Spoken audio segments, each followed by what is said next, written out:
Hello friends, welcome back to our channel English and study. आज हम English सीखने जा रहे हैं एक बहुत इंटरेस्टिंग पैटर्न के होते हुए। एग्जाम्पल देखिए, जैसे मेरे होते हुए भी वो क्यों काम करता है। राम के होते हुए तुमको घबराने की जरूरत नहीं है। हमारे होते हुए तुम्हें काम नहीं करना चाहिए। उसके होते हुए तुमको डरने की जरूरत नहीं है। क्या ये वाक्य आप आसानी से इंग्लिश में बना सकते हो? अगर नहीं तो ये क्लास आपके लिए ही है। ये डेली लाइफ सेंटेंस बहुत ही आसानी से इंप्रेसिव एंड नेचुरल इंग्लिश में बनाना सीखेंगे, तो बने रहे वीडियो के अंत तक। तो चलिए बिना देरी के वीडियो शुरू करते हैं। तो सबसे पहले देखते हैं बेसिक, जैसे मेरे होते हुए तो विद मी अराउंड, हमारे होते हुए तो विद अस अराउंड, आपके होते हुए तो विद यू अराउंड, उनके होते हुए भी। अब देखो यहां पर भी आ गया है, तो इसके लिए हम शुरू में इवन लगाएंगे, जैसे उनके होते हुए भी तो इवन विद देम अराउंड, उसके होते हुए भी तो even with him around, Ram के होते हुए भी तो इवन विद राम अराउंड। ऐसे इंग्लिश सबकी बनेगी। अब देखते इनके द्वारा बनने वाले बड़े वाक्य की इंग्लिश। उसके होते हुए भी मोहन काम कर रहा है। राम के होते हुए भी पूनम खाना बना रही थी। ये सब वाक्य कंटिन्यूअस टेंस है, तो देखते हैं इनकी इंग्लिश। जैसे उसके होते हुए भी मोहन काम कर रहा है, तो सबसे पहले लिखेंगे उसके होते हुए भी की English even with him around. इसके बाद लिखेंगे मोहन काम कर रहा है, की इंग्लिश मोहन इज वर्किंग। तो पूरे वाक्य की इंग्लिश होगी even with him around Mohan is working. ऐसे भी बना सकते हैं मोहन इज वर्किंग इवन दो ही इज देयर। राम के होते हुए भी पूनम खाना बना रही थी, तो सबसे पहले लिखेंगे राम के होते हुए भी की English even with Ram around. इसके बाद लिखेंगे पूनम खाना बना रही थी, की इंग्लिश पूनम वॉज कुकिंग। तो पूरे वाक्य की इंग्लिश होगी even with Ram around Poonam was cooking. ऐसे भी बना सकते हैं Poonam was cooking even though Ram was there. अब देखते हैं नेक्स्ट, हमारे होते हुए भी वो काम करता है, उनके होते हुए भी मैं झाड़ू लगाती हूं। ये सब वाक्य इनडेफिनेट टेंस है, तो सीखते हैं इनकी इंग्लिश। जैसे हमारे होते हुए भी वो काम करता है, ये प्रेजेंट इनडेफिनेट टेंस है, तो सबसे पहले लिखेंगे हमारे होते हुए भी की English even with us around. इसके बाद लिखेंगे वो काम करता है, की इंग्लिश ही वर्क्स। तो पूरे वाक्य की इंग्लिश होगी even with us around he works. ऐसे भी बना सकते हैं he works even though we are here. उनके होते हुए भी मैंने झाड़ू लगाई, ये पास्ट इनडेफिनिट टेंस है, तो सबसे पहले लिखेंगे उनके होते हुए भी की English even with them around.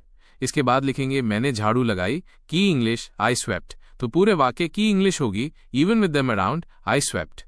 ऐसे भी बना सकते हैं आई swept even though they are here. एक और वाक्य को इंग्लिश में बनाएंगे, मेरे होते हुए भी वो डरता है। ये प्रेजेंट इंडेफिनिट टेंस है, तो इसकी इंग्लिश होगी even with me around he feels afraid. ऐसे भी बना सकते हैं he is afraid even though I am here.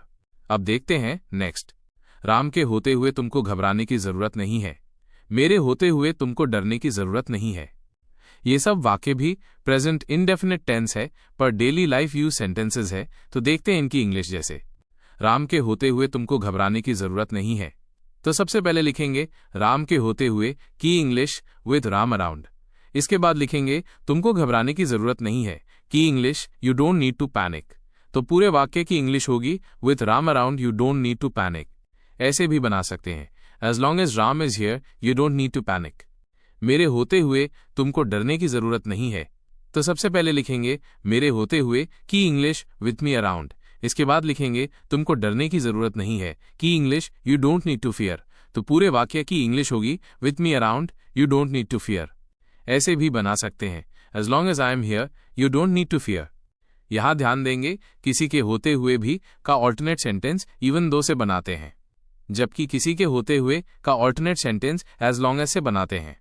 अब देखते हैं नेक्स्ट, मेरे होते हुए भी वो काम क्यों करता है, उनके होते हुए भी तुम काम क्यों कर रहे हो। ये सब वाक्य इंट्रोगेटिव सेंटेंस है, तो बनाते हैं इनकी इंग्लिश। जैसे मेरे होते हुए भी वो काम क्यों करता है, ये प्रेजेंट इंडेफिनिट टेंस है, तो सबसे पहले लिखेंगे वो काम क्यों करता है, की English why does he work. इसके बाद लिखेंगे मेरे होते हुए भी की English even with me around. तो पूरे वाक्य की इंग्लिश होगी why does he work even with me around. इस सेंटेंस को ऐसे भी बना सकते हैं even with me around why does he work. यहां पर एक बात ध्यान दोगे, क्वेश्चन वर्ड्स वाला सेंटेंसेस आगे लिख दो या पहले सेंटेंस के पीछे लिख दो, अर्थ में कोई फर्क नहीं पड़ता है, इस स्पोकन में यूज कर सकते हैं। ऐसे भी बना सकते हैं why does he work even though I am here. उनके होते हुए भी तुम काम क्यों कर रहे हो। ये प्रेजेंट कंटिन्यूअस टेंस है, तो सबसे पहले लिखेंगे उनके होते हुए भी, की English even with them around. इसके बाद लिखेंगे तुम काम क्यों कर रहे हो, की English why are you working. तो पूरे वाक्य की इंग्लिश होगी even with them around, why are you working.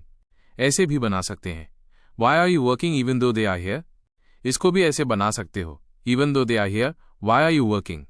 अर्थ में कोई परिवर्तन नहीं है और स्पीकिंग में यूज भी है। एक और वाक्य को इंग्लिश में बनाएंगे, जैसे हमारे होते हुए भी पूनम क्यों कपड़े धो रही है।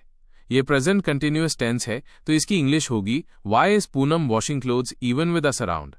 ऐसे भी बना सकते हैं, why is Poonam washing clothes even though we are here. अब देखते हैं मोडल वर्ब्स वाले वाक्यों की इंग्लिश, जैसे हमारे यहां होते हुए तुम्हें काम नहीं करना चाहिए। तो सबसे पहले लिखेंगे हमारे यहां होते हुए की इंग्लिश विद अस अराउंड।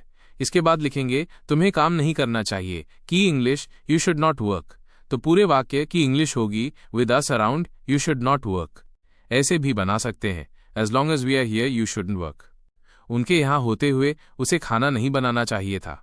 तो सबसे पहले लिखेंगे उनके यहां होते हुए की इंग्लिश विद देम अराउंड। इसके बाद लिखेंगे उसे खाना नहीं बनाना चाहिए था, की English he shouldn't have cooked. तो पूरे वाक्य की इंग्लिश होगी with them around he shouldn't have cooked.